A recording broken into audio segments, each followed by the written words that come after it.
Major funding for Eden's Lost and Found is made possible by CDM, a global consulting firm that seeks to create lasting environmental and infrastructure solutions to strengthen a community's future. The Scott's Miracle-Gro Company, dedicated to the sustainability of a beautiful world through environmental stewardship. The John D. and Catherine T. MacArthur Foundation. The Boeing Company, committed to ongoing innovation in environmental conservation. Boeing, Forever New Frontiers.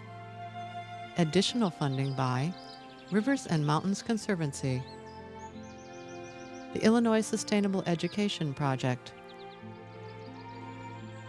APTA, FJC, the Richard Driehaus Foundation, Chicago Community Trust. Cities, each as unique as the people who live there. Reflections of our American soul. A soul not without stain. On each of our 4 programs, we portray the exciting new revival of a great American city through the personal stories of the dreamers, schemers, and just plain folk struggling to make that transformation happen. We are tomorrow what we start today. Tonight on Eden's Lost and Found, Chicago, city of the big shoulders. Towering above the flat farmlands that surround it, Chicago challenges its citizens to stand tall or be dwarfed. Hi, I'm Scott Simon, and I'm happy to report that my hometown is part of a growing new urban revolution. Around the nation, individuals and communities are discovering that by living more sustainably, by cleaning air and water, adapting green building practices, and integrated resource planning, our quality of life vastly improves. The purpose of our series is to inspire other communities to emulate cities like Chicago in achieving this compelling urban renaissance. Sure, Chicago had and continues to have some big problems, but the people here tackle these challenges in a big way. They aren't afraid to use a little muscle to make their city better. Windy City? No way. I view my hometown like the Chicago poet Carl Sandburg saw it over 90 years ago.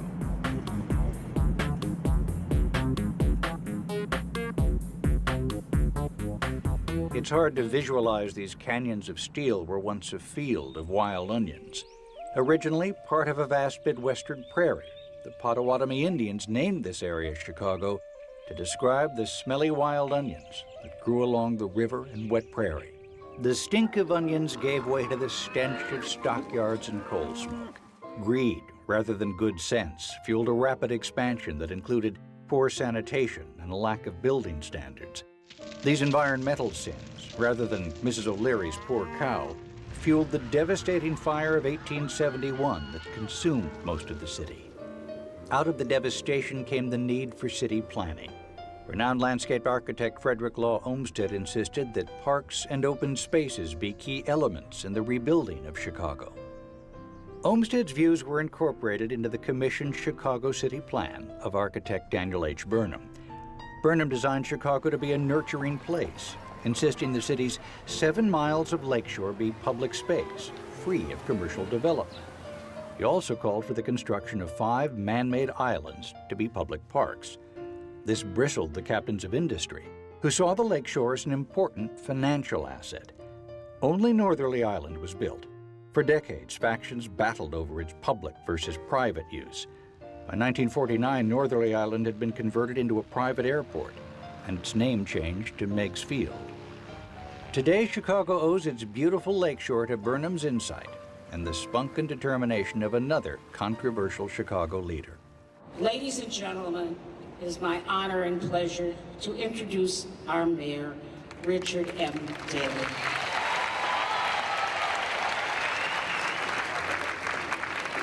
First of all, I am very pleased to welcome you on this very special occasion. And as mayor, I could not be prouder of our city. When I think about cities lost and found, cities were lost for many years. People moved out to urban sprawl. And I tell people, if you look at Chicago, thank God we hit skyscrapers. We would have destroyed more farmland if we put every one of these skyscrapers and set them down on the land. we'd be all the way to Iowa by now. Richard M. Daley has been mayor of Chicago since 1989 and follows the long Chicago tradition of tough boss mayors like Big Bill Thompson, the key player in Al Capone's Speakeasy Justice, and Daley's own father, Richard J. Daley, who guided Chicago for 21 years. Richard M. Daley is a tough cookie, hardly the person you'd dare call a tree hugger. And yet the mayor's Green Crusade is radically changing Chicago by committing major resources to develop a holistic approach to urban ecology. Many mayors would like to make their cities healthier and greener, but Daley has the muscle to push his agenda through. On March 30th, 2003, without warning even to the FAA, the mayor dispatched police-escorted bulldozers in the dead of night to rip up the 90-acre lakefront runway of Meigs Field, stranding 16 airplanes and infuriating the local aeronautical community. He's been trying to close Meigs Field for a long time. Well, what happened today was vandalism. And if Mayor Daley was a student in his schools he thinks he's improving, he would be seeing the principal. As most of you know by now, we have closed Meigs Field. We have done this to protect the millions of people who live, work, and visit our downtown Chicago in these very uncertain times. In the wake of 9/11, Mayor Daley rationalized his sneak attack by insisting that Meigs' downtown location posed a serious threat to public security. The groups that want to keep Meigs open are certain to be unhappy with the decision. I understand their concern, but public safety must come first and foremost here in the city of Chicago. If it's so important to close Meigs Field for security, which it's not, why do we have to do it in the middle of the night and strand a bunch of aircraft? Why don't you just put X's on the runway, which is the way you normally close a runway? That prevents aircraft from landing there anytime, and then let those aircraft depart under normal procedures. You can see what's going on if you look at the way they executed it. They are afraid that the public will see through this and realize that it's a land grab. Fair to say that if you'd done it in an orderly fashion with a press release, you would have opened the door for weeks or months of litigation, and that would have basically not solved the problem. You can answer your own question. This was the one way to do it. You can answer your own question. Is that the reason? You can answer your own question. I'm not going to answer. I didn't ask the question. Although the Aircraft Owners and Pilots Association continues to battle the termination of Meigs, offering a compromise proposal, within a year the runway was ripped out, wildflowers, prairie grasses, and trees planted, as first steps towards the formation of a new public space that is again called Northerly Island. 100 years ago, Daniel Burnham, Chicago's renowned urban planner, wanted to create a continuous open park along the lakefront that would serve the residents and visitors alike. His vision defines us today. And as mayor, I strongly believe that our lakefront is meant to be enjoyed by the families, children, and the public at large. To understand the mayor's commitment to urban ecology, one only has to look up at City Hall. You think you're in a park, a national or state or local park. They think you're in a suburban area, but just think we're on top of City Hall. Investing in green roofs, we basically bring nature back to urban communities. Because most people believe urban communities is steel, concrete, a lot of dirt, and they don't look at the environment into an urban area like ours. And so what I'm trying to do is bring green technology and greening of our great city. Green roofs absorb rainfall, reverse the urban heat island effect, and provide wildlife habitat. The mayor even had beehives installed on the roof, and City Hall now sells the honey. Early tests have shown the roof to be as much as 70 degrees cooler than a traditional black tar roof. The air around the roof is up to 15 degrees cooler. It can only be imagined the effect an entire city of green roofs could have, replacing the footprints these tall buildings occupy with a nourishing green canopy. Another of the mayor's ambitious projects was the creation of the 24-acre public space called Millennium Park. Millennium Park, as it's opening in 2004, a few years after the Millennium, I think, is another example of the kind of amenity that's important to an urban place. Where Millennium Park is now standing, there was once just an open pit of railroad tracks. Millennium Park is probably the most ambitious public-private undertaking in Chicago's history. The first impression when they walk out on the site is, oh, wow. People don't just visit Millennium Park, they participate in it.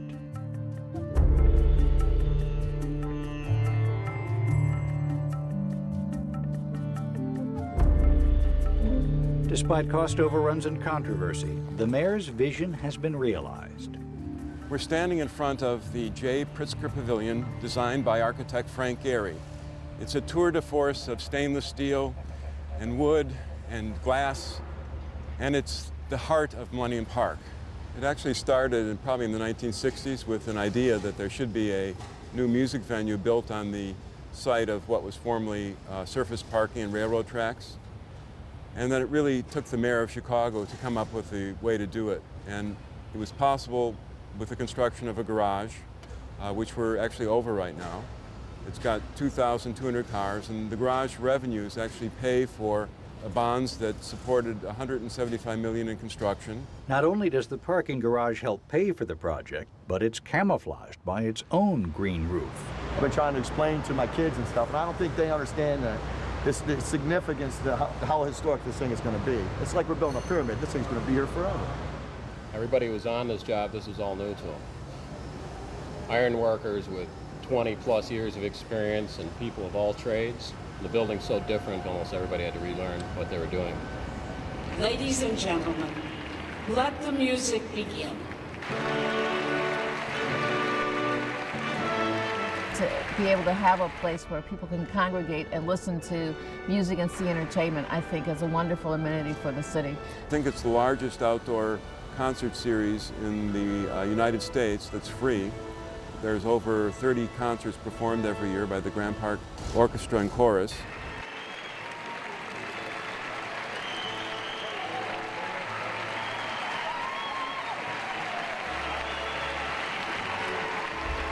I'm glad that it's here because I have a son. I could bring my son here. You all should try the garden. The exquisite gardens contain over 259 varieties of plants. And then we planted over 900 trees in Millennium Park. They take care of pollution, they absorb particulate matter, they add oxygen to the air, tempering the heat gain that the city has during the summer. But they're also important emotionally for people to have the place to come and recreate in safety and enjoy the outdoors. There's public art to enjoy. The Anish Kapoor sculpture is made up of stainless steel panels, 68 feet long, 32 feet high, and 43 feet wide. I think they'll see it from a space shuttle. It's optical quality polished stainless steel. This park is probably the most democratic park in the city of Chicago because more people feel this is their park and they come down here to enjoy and recreate. No city can have enough public space. I think Chicagoans are going to gather there and appreciate a fine summer day like this for many years to come.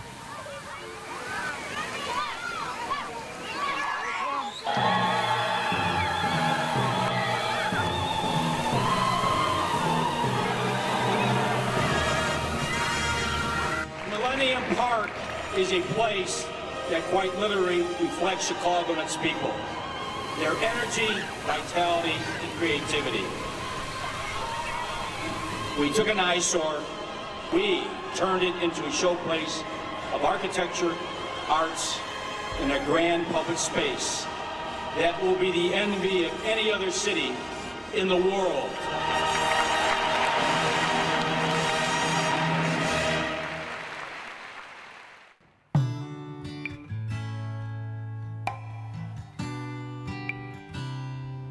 For many years, people have forgotten about us, forgotten about communities where there are families and individuals that are constantly engaged in choices around life and what to do next and how to do this and how to get their kids a better education, things that all of us in society are interested in.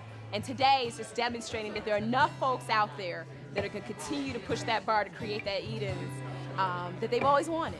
I want to go to a place where I can hold the intangible, somewhere between dark and light, where wrong becomes right. I want to go to beautiful. Learn large clusters of poor people living in public housing is a barrier. It's a disadvantage, particularly, tower blocks that in a vertical sense separate people from each other. One of Chicago's monumental failures was the city's massive public housing built in the 1960s and called Cabrini Green. Today, these grim citadels are gradually being replaced by mixed-income development, reviving blighted neighborhoods. We are very interested in the extent to which public housing is being transformed in Chicago right now. I mean, we did not anticipate in 1995 that Cabrini Green, Henry Horner, Robert Taylor, statewide gardens and so forth, those large concentrations of poor people living in public housing would actually be transformed, that the physical property would be demolished and that new kinds of housing dwellings would replace those. That process is now very well underway. 4 miles west of the prosperous Chicago Loop lies the neighborhood of Lawndale, once home to Sears and Roebuck's mail order division. Today, 45% of Lawndale's 41,000 residents live below the poverty level. Opened in 2001, Homan Square Community Center is but one part of an overall effort to redevelop Lawndale. To have a facility like this, to have a place where people can come and congregate and swim and go to a computer center and learn about health education and come and just congregate, have press conferences and meetings and things like this. This has never happened in Lawndale. There hasn't been a grocery store in Lawndale. There hasn't been any of those things in Lawndale for a very long time. The internet also holds great potential for advancement. However, most Lawndale residents can't afford a computer or internet access. CNT, the Center for Neighborhood Technology, partnered with the Neighborhood Technology Resources Center and the Homan Square Community Center to bridge this digital divide. They chose the old Sears Tower as broadcast point for the Wi-Fi signal that's then spread by repeater nodes throughout the community. Paul Smith explains. We have a link at the Homan Square Community Center to the internet, which is beamed to this parabolic dish and connected to another Wi-Fi radio, and then sent out into the community. Okay, I don't understand what Paul is saying either. But his important message is, it's a simple, cheap, and reliable method to bring internet access to the underserved that can easily be replicated in other urban communities. They're also giving away computers. And we're also providing them recycled computers, computers that are coming off of corporate lease, and providing training so that they'll know how to use these computers and access the internet. For 20-year-old Danielle Riley, Wi-Fi means access to education and her dream of becoming a child psychologist. I feel that it would be important for me, as somebody growing up in a family that wasn't perfect, to help those out who are in the same predicament.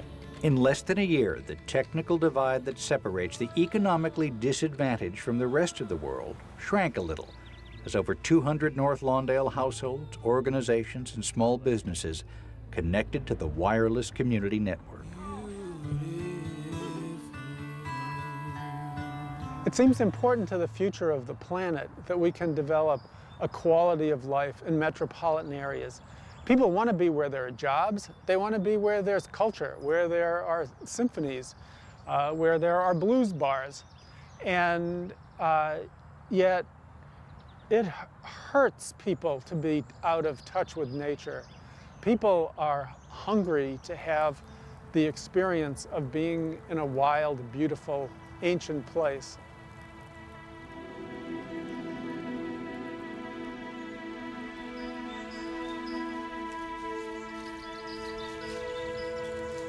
Way back in the 70s, I started reading about these threatened ecosystems and went around to visit them. We've done a lot to destroy our natural resources in northeastern Illinois. Less than 0.1% of the original prairie survives in Illinois, the Prairie State. It didn't seem like anyone was doing anything about it.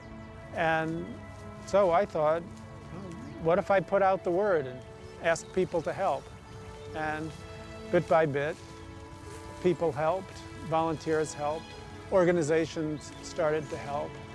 In time, we formed the coalition that we call Chicago Wilderness, which is now over 170 organizations.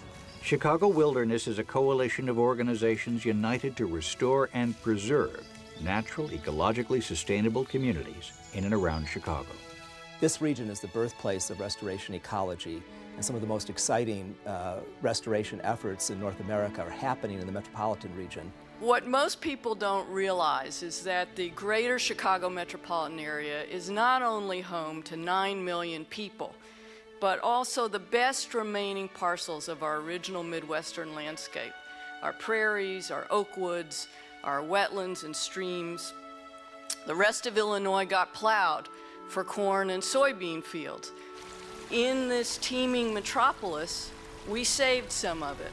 We used to have this concept, just leave nature alone, and that's the only relationship we could have with it, as if we were aliens in nature. And in fact, we very much belong.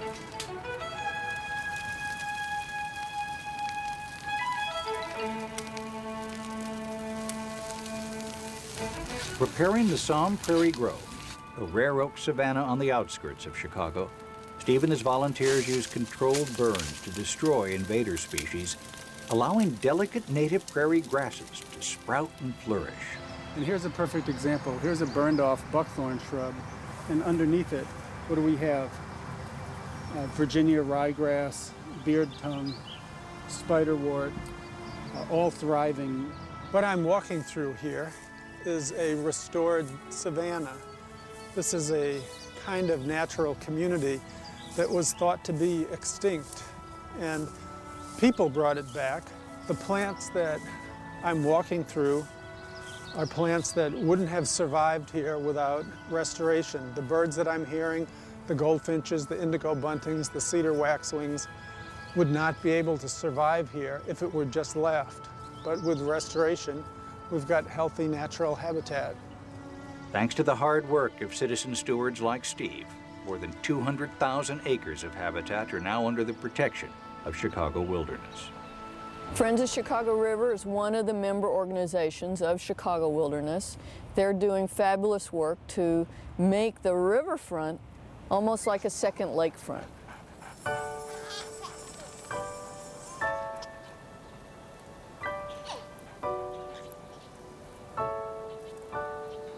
Author Libby Hill, in her book, The Chicago River, wrote, "Chicago owes its existence to the Chicago River, and the river owes its present form to Chicago."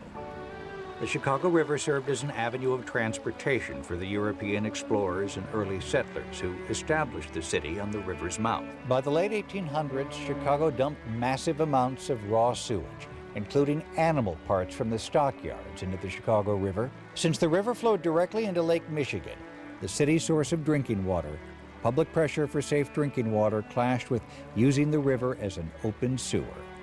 Rather than stop polluting, city engineers reversed the river. Now the water flowed down to the Illinois River, eventually merging with the Mississippi. Downstream neighbors complained. In 1930, the U.S. Supreme Court decreed the required completion of sewage treatment plants and a barrier between the lake and river. In 1962, in their never-ending quest for a cleaner river, city pollution control workers used dyes to trace illegal sewage discharges into the Chicago River. This had an unexpected effect. Chicago now celebrates every St. Patrick's Day by dyeing their river bright Kelly green. Today, the Chicago River system is 156 miles long. Although much has been done to stop polluting the river, the standards set by the Clean Water Act remain a distant dream. Together with the city, the organization Friends of the Chicago River works to not only revive the river's ecosystem, but restore a more natural human connection. Well, I think that the river is really important for quality of life. When you live in a city, you share public open space, and there's parks, and Chicago does have the lakefront. But the river is different. It cuts through neighborhoods, it goes through the heart of the city, and if it really is beautiful and clean and there's a public trail along it and you could fish, you know, it's unbelievable what the possibilities are.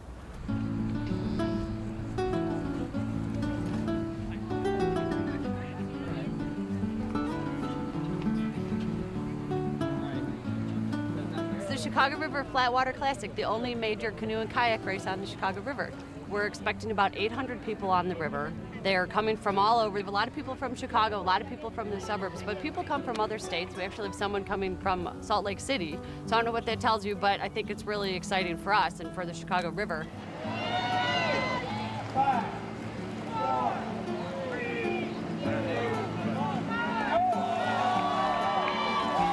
The people that do the race range from families where there's 2 parents, a couple kids, someone's grandfather. There's also quite serious racers who do this in somewhat less than an hour, which is pretty impressive at 7¼ miles. For us, it's really about the river, not the race. We provide a race because it's an excellent vehicle for people to see the river, and what you see as you paddle downstream is a changing Chicago River. There's still steel walls places, there's degraded habitat, but you also run into snapping turtles or great blue herons. You see what it's been, but you see where it's going. We're building advocacy. We want these people to care. We're fighting for clean water, and one of the ways to do that is just have people really be on the river. So a recreational river needs clean water, and the Chicago River Flatwater Classic celebrates those aspects.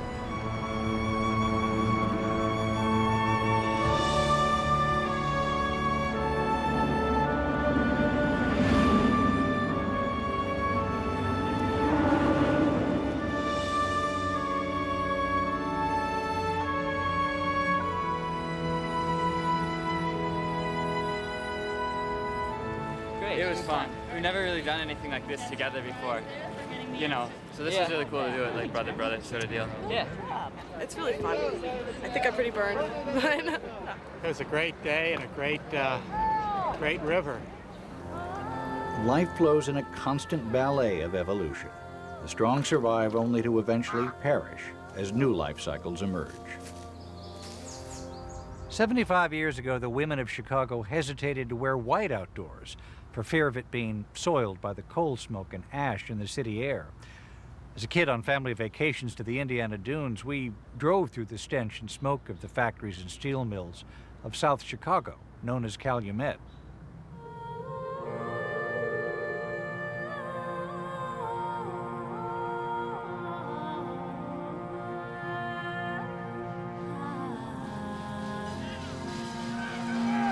Calumet has a bloody history, including the Pullman strike of 1894 and the Republic Steel massacre on Memorial Day of 1937.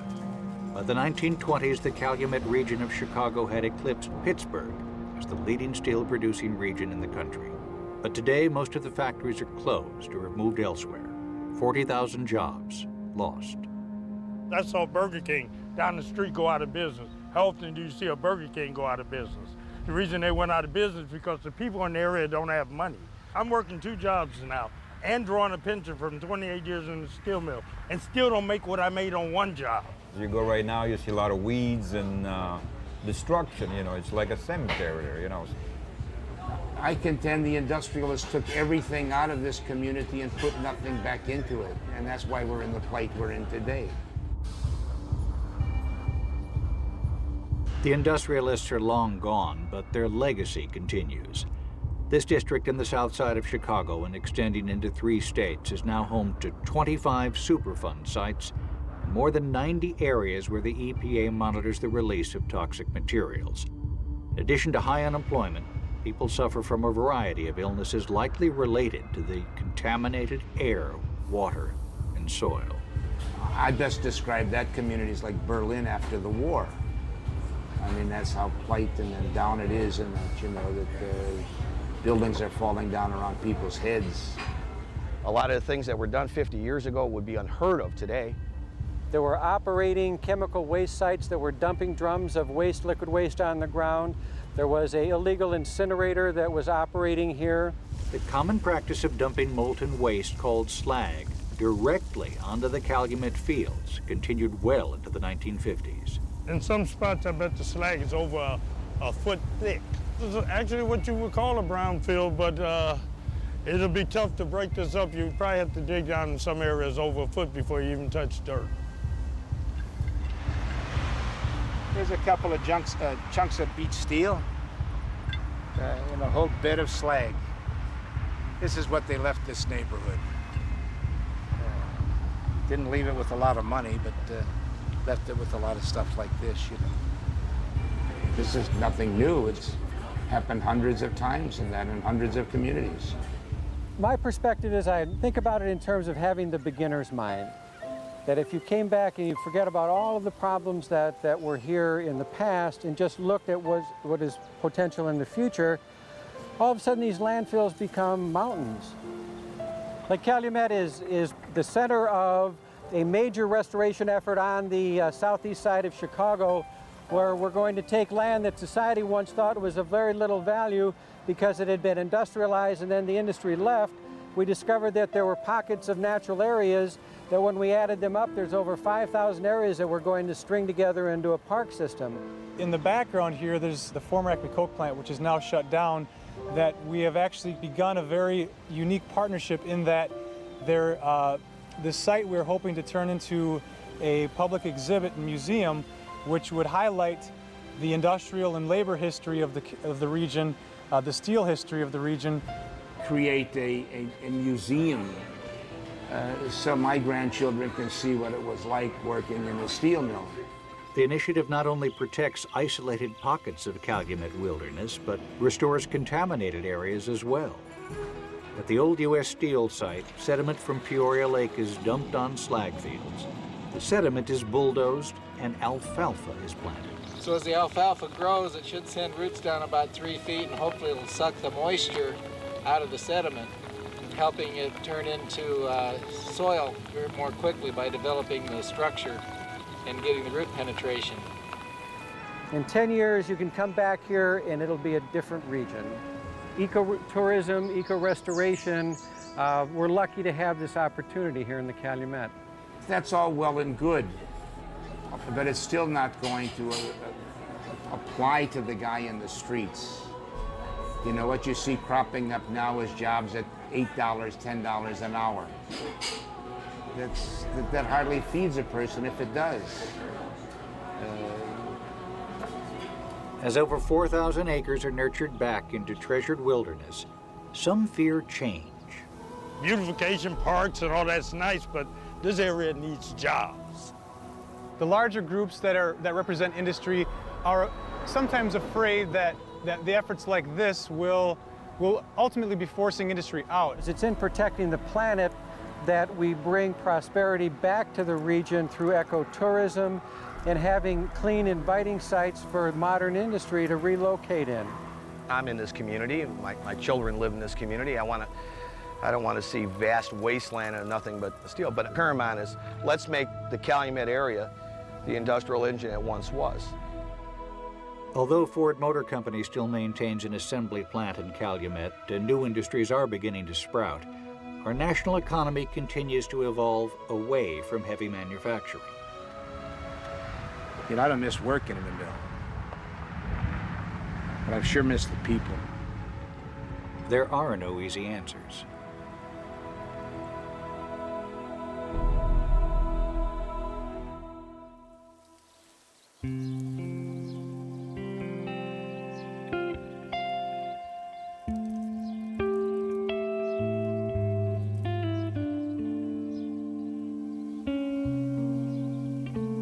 Not far from the ailing Calumet industrial sites, in a lower middle-class residential area, one woman has struggled several decades to protect her neighborhood Eden.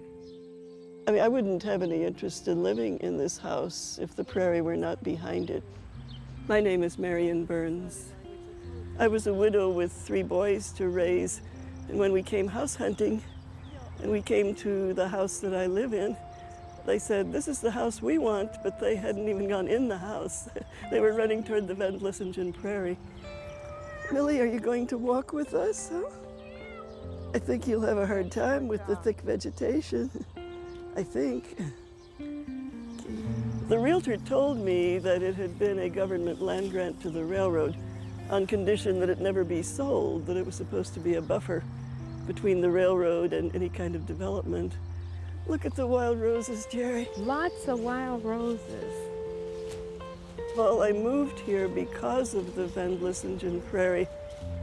Kids used to come from all over South Shore to play Army. But in 1979, I came home from teaching school and found a notice in my mailbox that the Chicago Transit Authority was going to build a bus garage all over the north half of the prairie where we're standing now. And naturally, I was very upset about that, and I went to the public meeting and found a number of my neighbors there who were also very upset about it. So we formed an organization, the Committee to Protect the Prairie, to keep it open. And we somehow managed to succeed in doing that for 20 years. And of course, it's now in permanent preservation under the auspices of the city and the Illinois Department of Natural Resources. Margaret Mead's classic saying, "Never doubt that a small committed group of people can change the world. Indeed, it is the only thing that ever has." But the small committed group by themselves cannot do it. You have to do a lot of public outreach and public education and have an occasional display of the strength of your followers, like 200 people in a gym all yelling and screaming, "Whatever it is, we don't want it." That's the only way you get a place at the top level planning table where the decisions are made. I mean, we eventually were invited to the table because they would rather have us there than in the gym yelling and screaming and making their lives unhappy. Come on out, Grasshopper. You'll be happier on the dry land, I assure you. Come on. It's been a great learning experience for me, just knowing her. She just knows so much about this area. It's unbelievable. School classes come here for field trips, and the kids have a wonderful time because, you know, they can gather anything they want to. There's no restriction on gathering. People have a spiritual need, whether they recognize it or not, for some open space and some privacy in order to thrive and be happy. Here's another wild strawberry. I'll be 79 in November. Sometimes it's hard to say what keeps me going, but if I didn't have the open land, I wouldn't be able to keep going. I know that. It's because there's always something else to do. Marion Burns saw her beloved prairie named after her. However, she's witnessed many losses, too. Well, the Eden lost. I'm sorry, I'm probably going to cry. You know, the Eden lost was what used to be here. I mean, this whole area, the whole southeast side, was wetland and dune and swale territory. So that was the Eden lost. There were, you know, millions of marsh birds and shorebirds in those days.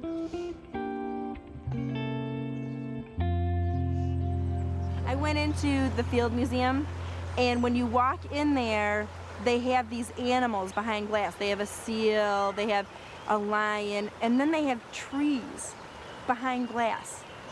That just scares me to death, that might be the future.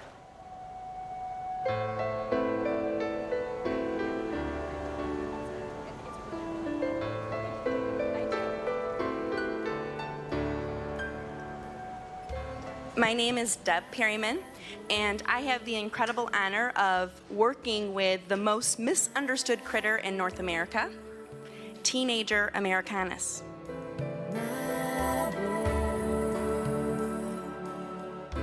Went to school and I was very nervous. No one knew me, no one knew me. Hello teacher, tell me what's my lesson?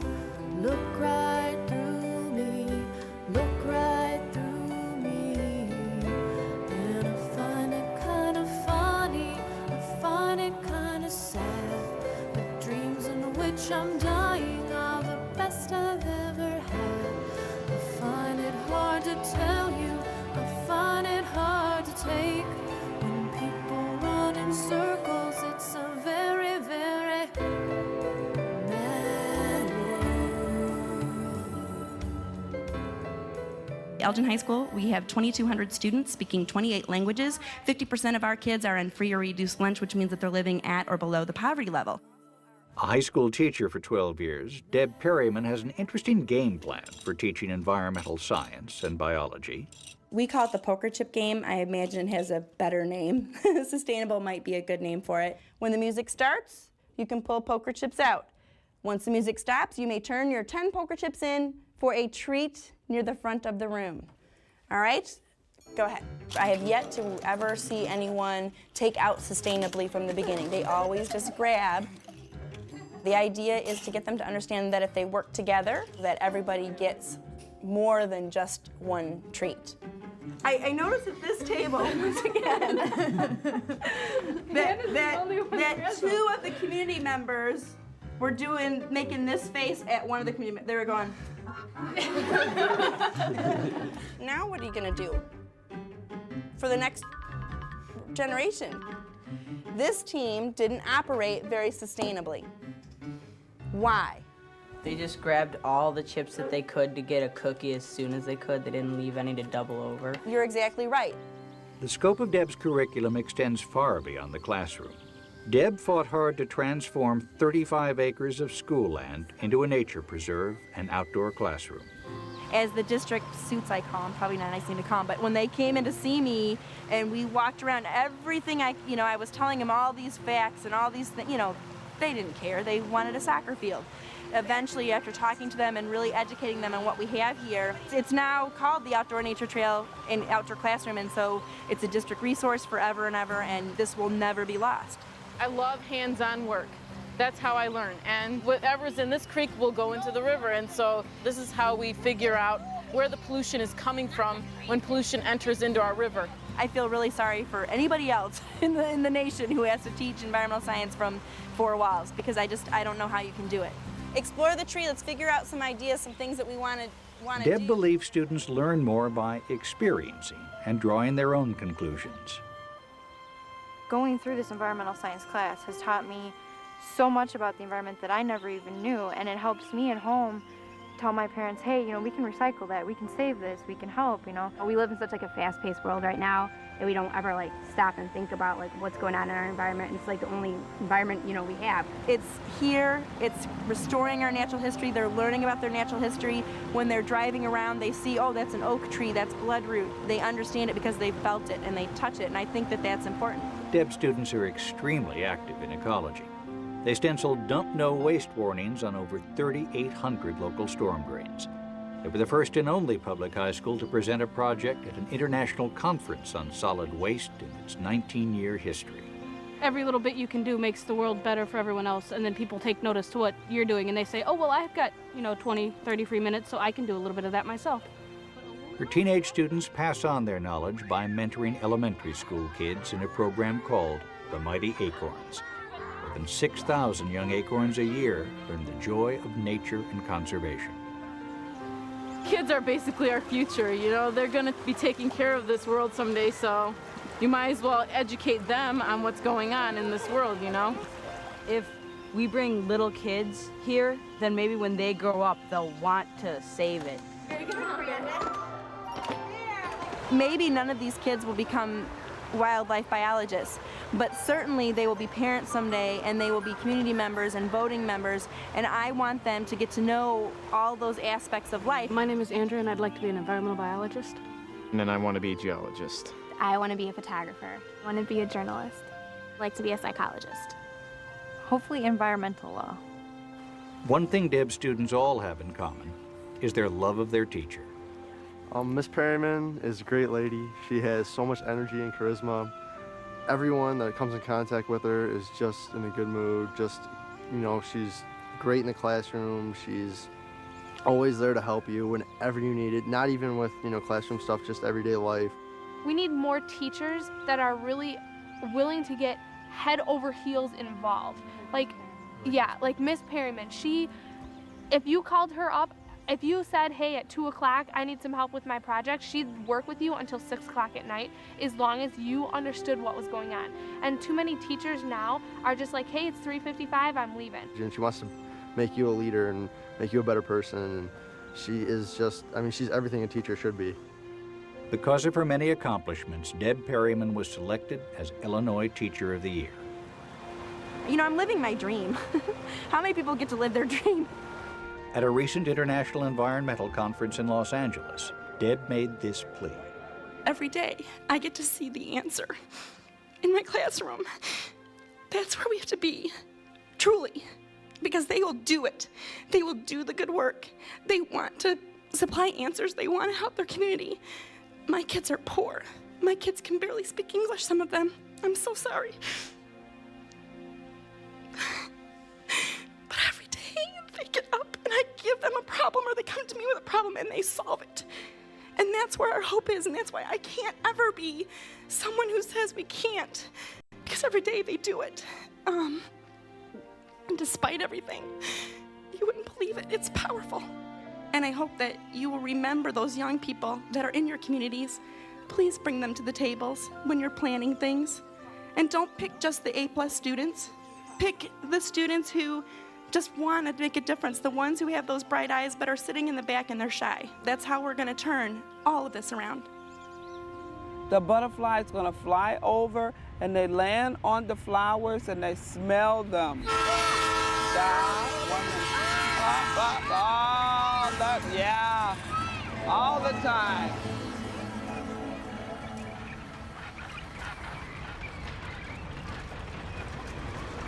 We're at 43rd Place and Stewart on the south side of Chicago, right adjacent to the railroad tracks.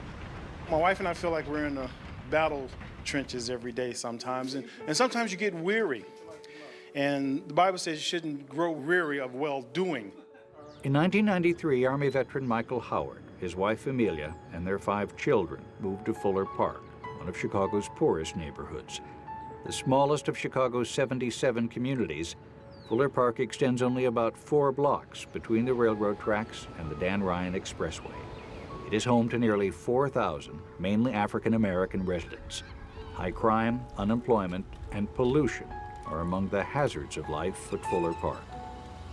I didn't even like coming back here 14 years ago because basically of those social ills. We had a situation where we didn't think we were going to stay in the neighborhood because some things were going on. 10 years ago, a majority of lower-income homes in Chicago were built before 1978 and often had peeling lead paint.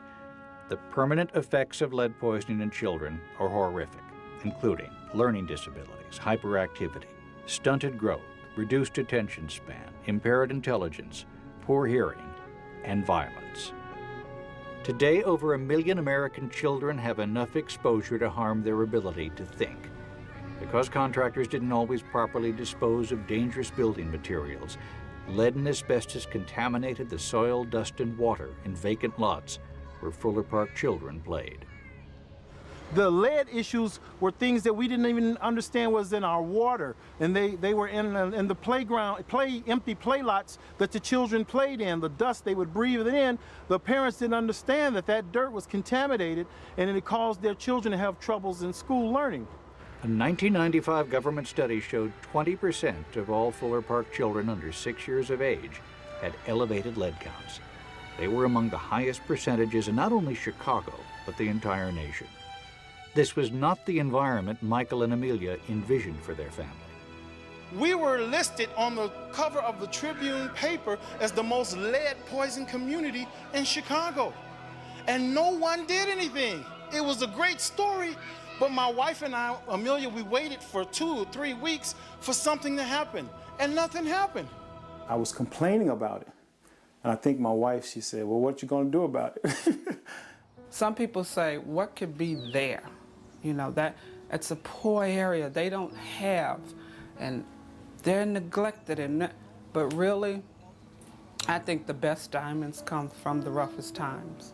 Michael founded the not-for-profit Fuller Park Community Development Corporation that began clearing the community of dangerous lead paint and building affordable low-income housing. This effort, combined with Mayor Daley's lead poisoning prevention program, saw that the lead counts in Fuller Park children were much improved. Since my father started working with the community, it's really changed a lot.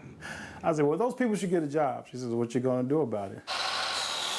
Michael continued his campaign to better Fuller Park by establishing the South Point Academy.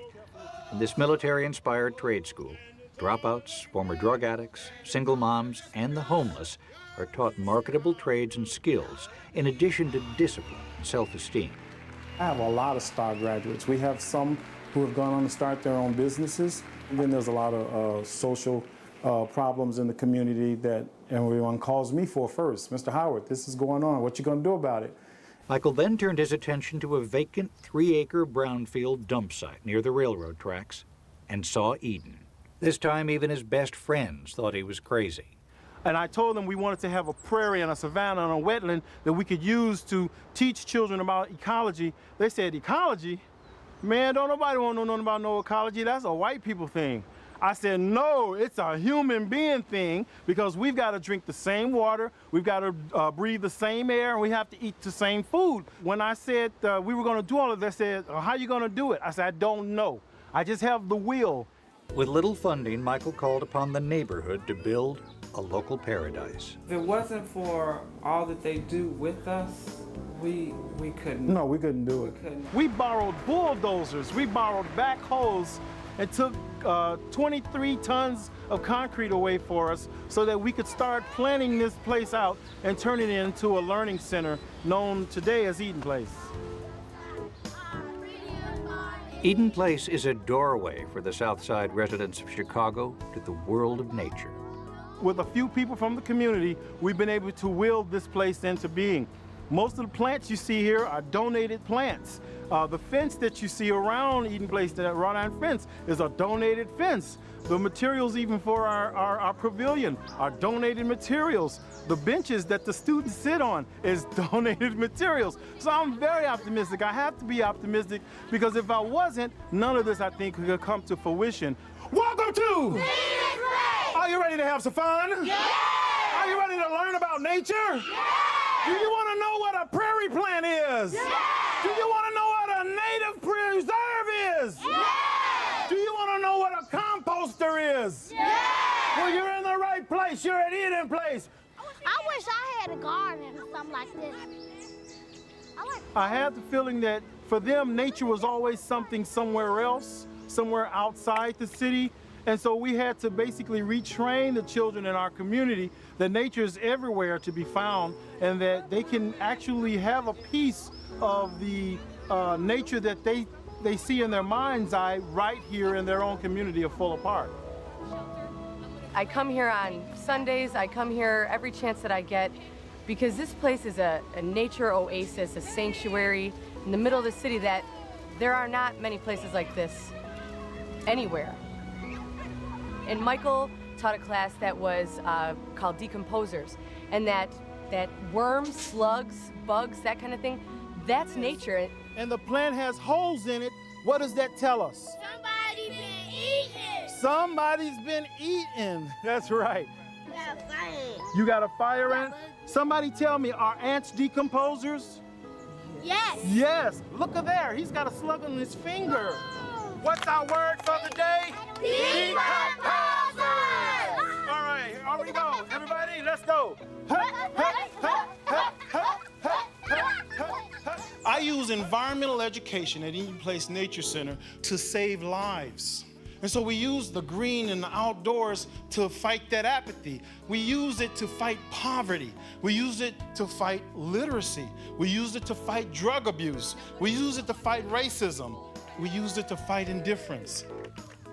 We have a little young man named Michael. He was a terror until we made a gardener out of him. And now he's the #1 guardian of the plants out here. And it's that enthusiasm in a child that turns me on. It was a devastated, sad, sad place, and now it's been converted, so it is truly an Eden Place. I call it my miracle on 43rd Street. What we really do at Eden Place Nature Center is we try to improve the quality of life for our neighbors. It's just that simple. We love Eden Place! Say yeah! Michael Howard, Deb Perryman, Marion Burns, and the others are among those determined to leave their communities better than when they arrived. The story of Chicago is not one story. It is many, over 3 million and growing every day. The late Chicago Sun-Times columnist Irv Kupcinet wrote of his beloved city, "I've been amused, intrigued, outraged, enthralled, and exasperated by Chicago, and I've come to love this American giant. There is none quite like my city of big shoulders." To learn more about your sustainable environment and how to bring your community together, visit us at pbs.org. Chicago, Chicago, that title in town. On State Street, that great street just wanna say they do things they don't do on Broadway. They have the time of their life. I saw a man and he danced with his wife in Chicago. Chicago, Chicago, my hometown.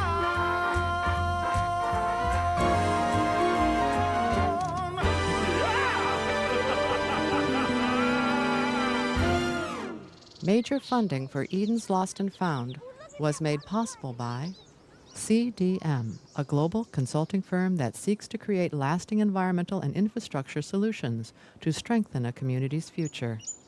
The Scotts Miracle-Gro Company, dedicated to the sustainability of a beautiful world through environmental stewardship. The John D. and Catherine T. MacArthur Foundation. The Boeing Company, committed to ongoing innovation in environmental conservation. Boeing, Forever New Frontiers. Additional funding by Rivers and Mountains Conservancy, the Illinois Sustainable Education Project, APTA, FJC, the Richard Driehaus Foundation, Chicago Community Trust.